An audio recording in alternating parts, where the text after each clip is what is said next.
ಸಮಾಂತರ ಶ್ರೇಣಿಯ ಎನ್ನೇ ಪದ ಕಂಡುಹಿಡಿಯುವ ಸೂತ್ರ an = a + n - 1 × d.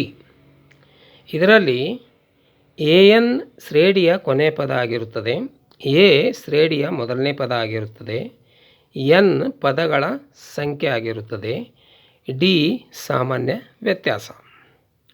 ಇದನ್ನು ಒಂದು ಉದಾಹರಣೆಯೊಂದಿಗೆ ನೋಡೋಣ.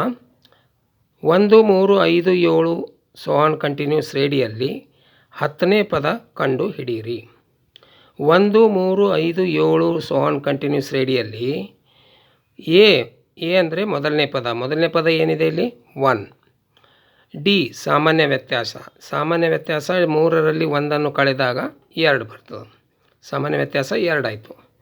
ಎನ್ ಪದಗಳ ಸಂಖ್ಯೆ ಎಷ್ಟು ಹೇಳ್ಯಾರ? 10ನೇ ಪದ ಕಂಡು ಹಿಡೀರಿ ಅಂದ್ರೆ, ಆದ್ದರಿಂದ ಎನ್ ಏನಾಯ್ತು ಇಲ್ಲಿ 10 ಆಯಿತು. ಆಮೇಲೆ ಕೊನೆಯ ಪದ ಕಂಡು ಹಿಡಿಬೇಕು ನಾವು. a10 = how much?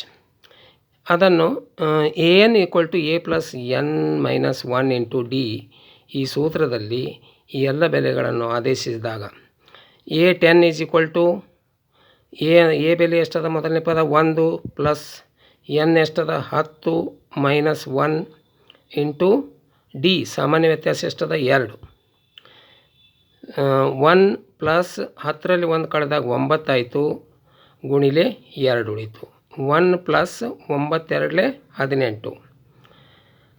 18ರಲ್ಲಿ 1 ಕೂಡಿದಾಗ 19 ಆಯಿತು. ಹಾಗಾದರೆ 10ನೇ ಪದ ಏನು ಬಂತು? 19.